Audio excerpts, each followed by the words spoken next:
Futures and options trading में पैसा बनाना सबको इजी लगता है, पर टैक्स रिटर्न फाइल करते टाइम लॉस का पता चलता है। आपको ये लॉस ना हो, इसके लिए इनकम टैक्स रूल्स को समझना बहुत जरूरी है। रील को एंड तक देखना, सब क्लियर हो जाएगा। सबसे पहले टैक्स ट्रीटमेंट समझते हैं। एफ&ओ trading non speculative business income माना जाता है। बुक्स ऑफ अकाउंट कब मेंटेन करनी है, वो 44AA वाली रील में ऑलरेडी कवर्ड है, so you can check it out. अब सवाल है कि एफ&ओ के केस में टर्नओवर कैसे कैलकुलेट होगा। तो आंसर है ICAI के एब्सोल्यूट प्रॉफिट मेथड से, यानी प्रॉफिट और लॉस दोनों ऐड करके।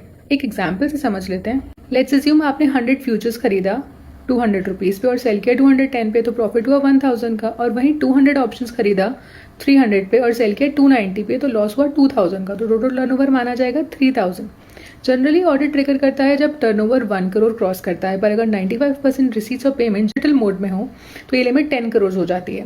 या फिर अगर प्रॉफिट 6% से कम हो और टोटल इनकम बेसिक एग्जेम्पशन से ऊपर है, तब भी ऑडिट कंपलसरी है। लॉस सेट ऑफ और कैरी फॉरवर्ड की बात करें तो करंट ईयर एफ&ओ लॉस किसी भी income, business, capital gains, house property के साथ सेट ऑफ हो सकता है, सैलरी को छोड़कर। एफ&ओ लॉसेस को 8 ईयर्स तक कैरी फॉरवर्ड कर सकते हो, और कैरीड फॉरवर्ड करने के बाद सिर्फ नॉन स्पेकुलेटिव बिजनेस इनकम के साथ ही सेट ऑफ करना होगा और किसी इनकम से नहीं। टैक्स फाइलिंग और ड्यू डेट्स की बात करें तो ITR 3 मैंडेटरी है। नॉन ऑडिट केस में ड्यू डेट है 31 अगस्त और ऑडिट केस में 31 अक्टूबर। टाइम पे फाइल नहीं किया तो लॉस कैरी फॉरवर्ड करने का बेनिफिट चला जाता है। तो अगर आप भी एफ&ओ ट्रेडिंग कर रहे हो तो टर्नओवर अभी कैलकुलेट करो, चेक करो ऑडिट लगता है या नहीं, और अपनी डेडलाइन नोट करो। रील इन्फॉर्मेटिव लगी हो तो अभी सेव करो, शेयर करो और फॉलो कर लो यार। मैं आपसे मिलती हूँ नेक्स्ट रील में।